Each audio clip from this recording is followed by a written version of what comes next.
isso aí acaba acontecendo porque muitas vezes as pessoas confundem, né? É normal perguntar primeiro, porque a pessoa quer saber se tem condições de pagar. Ela quer se sentir Ela segura, né? quer saber, pô, não vou perder tempo, não vou lá incomodar o doutor, porque e não tem nada disso. Porque na verdade a gente não tá vendendo um produto, é um serviço. E qualquer serviço, você precisa entender o que é necessário ser feito. Se eu perguntar pra ti, se você ligar pra um cara pra arrumar a tua máquina de lavar roupas, quanto é que sai pra arrumar? Ele vai dizer, eu tenho que ver. É um serviço. Se ele perguntar qual que é a peça, ele vai passar o preço da peça. Né? Mas ele não tá vendendo a peça, é um serviço pra arrumar a máquina. Então ele precisa ter um diagnóstico. Por isso, eu entendo as pessoas terem a dúvida, mas elas têm que entender que é sobre o maior bem que elas têm, que é o corpo delas. A gente precisa ter um diagnóstico e um planejamento responsável para que seja uma coisa bem feita. Se não acontece, como eu vejo muito chegando pacientes lá, me pedindo opinião depois de 5, 6, 8 anos com tratamento ortodôntico, dizendo assim, não, o dentista me falou que vai levar mais um mês. E eu olhando assim, eu disse, meu Deus do céu, que isso aqui já tá 8 anos e vai levar mais uns 2 ou 3 para resolver se começar a fazer certo. Eu passei por isso, tá? Meu tratamento Então, levou 10 anos, assim, ó, brincando, e nunca acabava, e sempre tinha alguma coisa e o dente não saía do lugar. Eu falei, gente... É sobre por isso que tem que ter planejamento com início, meio e fim determinado. E o paciente precisa, sim, se envolver nas etapas para saber se está andando ou não. Ele precisa enxergar se aquilo que foi planejado está acontecendo. Ele precisa ser o protagonista da história, né? Literalmente. E muitas vezes o paciente, ele muito fica sério pensando assim, pô, mas como é que eu vou saber? Eu não entendo nada. Hoje em dia a gente tem tecnologia lá na clínica que eu consigo mostrar para você. Por exemplo, você vai chegar lá daqui 2 meses e vai dizer assim, será que meu tratamento tá dando certo? A inteligência que a gente tem lá, artificial, consegue te mostrar se aquilo que eu falei para ti que foi planejado realmente está acontecendo ou não. Isso é importante para você sentir honestidade e transparência no tratamento, mas é importante para o profissional também, para ver se tem alguma coisa que está saindo fora do curso, porque às vezes talvez pode acontecer do paciente não estar usando direito o aparelho e pode ser que tenha alguma coisa ali que não está surtindo efeito conforme planejado. E aí é hora de refazer o curso, né? Você não deixar passar 2, 3 anos para dizer assim, não deu. Isso é falta de responsabilidade com o paciente.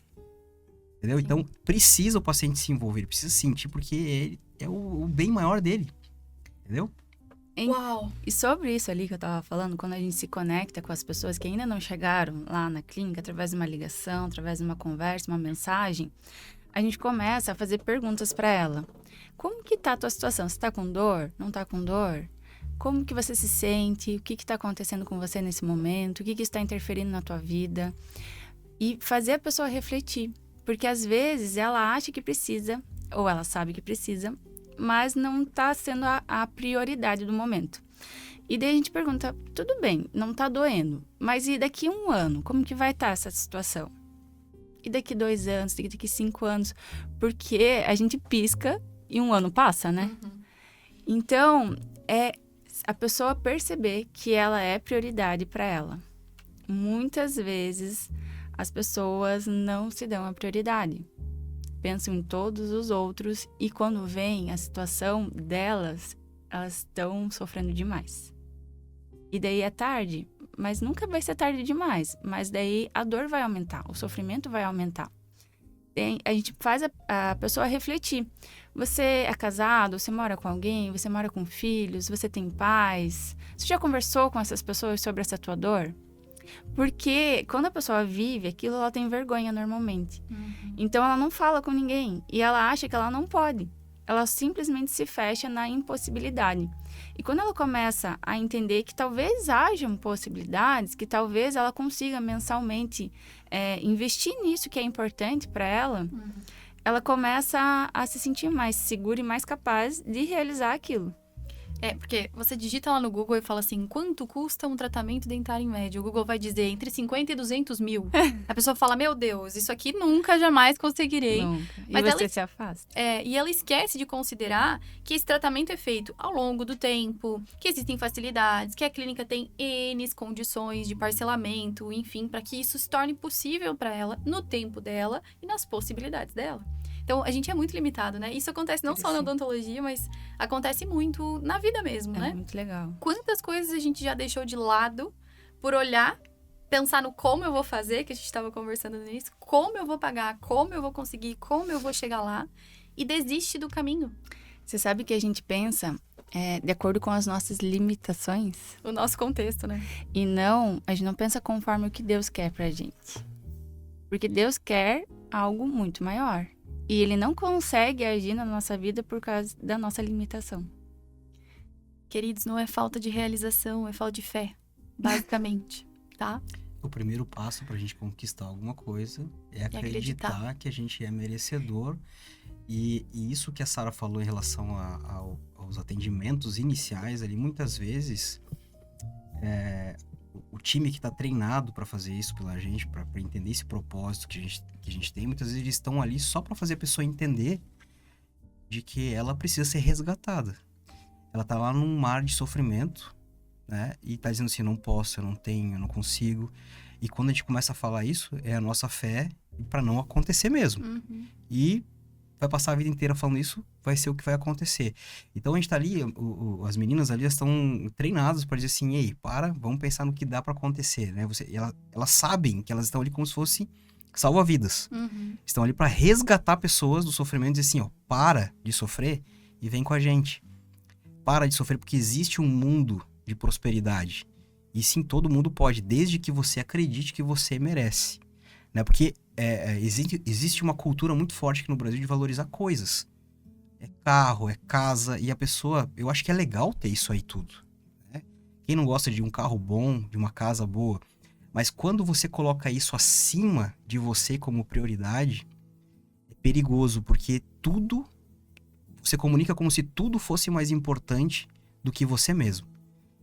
Então, quando alguém fala assim, o preço de um carro, eu não sei nem qual carro, porque hoje em dia carro, com a pandemia, aumentou um monte o valor, mas quando ela coloca isso como uma prioridade, em vez de ela própria, tudo vai ficar para segundo plano em relação a ela mesma. E aí o sofrimento vem, e se você não se valoriza, se essa pessoa não se valoriza, quem é que vai dar valor? E muitas vezes ela perde a identidade, porque ela considera que ela só vai ser se ela tiver o carro, se ela tiver... E aí ela vai deixando ela em segundo plano, a saúde, as roupas, o dente, o bem-estar, a saúde emocional mesmo. O relacionamento com as outras estar pessoas. Com as pessoas, porque ela não quer passar vergonha, mas tem o carro. Exato, e aí ela coloca dentro do carro todas as possibilidades dela. E aí, muitas vezes eu já vi acontecer, na minha família isso aconteceu também, né? A gente tinha muito essa questão das coisas. E quando a gente perdeu as coisas, foi a falência, a gente ficou, e agora? O que sobrou? Quem somos nós sem as coisas? Né? Quem sou eu sem o carro? Quem sou eu sem a roupa? Quem sou eu sem o iPhone? Quem sou eu sem... Uau!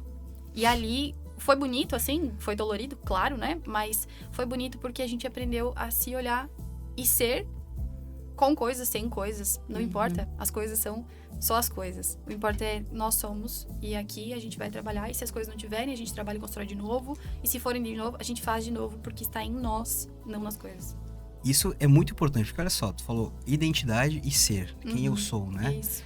E o sorriso, ele tem a ver com a identidade. Você pode ver assim, a Rai é uma pessoa sorridente, feliz. É a tua identidade. Tem a ver com a identidade e com felicidade, né? E aí eu ia chegar nesse ponto, assim, a nossa identidade, o fato de sorrir, ele diz muito sobre o nosso sucesso. Porque as pessoas felizes, elas têm sucesso. Não é o contrário, as pessoas que têm sucesso são felizes. Primeiro vem a felicidade. Se você não consegue se olhar no espelho e sentir que você comunica sucesso pra você e felicidade. A felicidade tem a ver com o sucesso, né? Sucesso não é só dinheiro, né? Então, se você comunica sucesso no teu olhar pra você mesmo, você tem maior chance de fazer isso pra fora. E aí as coisas começam a vir, né? Primeiro é a tua identidade, o teu ser. A característica de ser, quem eu sou. Então, o sorriso tem tudo a ver com isso. Né? Tem uma pesquisa que fala que 67% do nosso sucesso está atrelado ao sorriso. Sobra 33% para todo o resto. E as pessoas estão buscando felicidade em coisas. É incrível isso. O sorriso, ele é a base de tudo. É hormonal. Cada vez que você sorri, você libera serotonina. É o hormônio da O felicidade. hormônio da felicidade.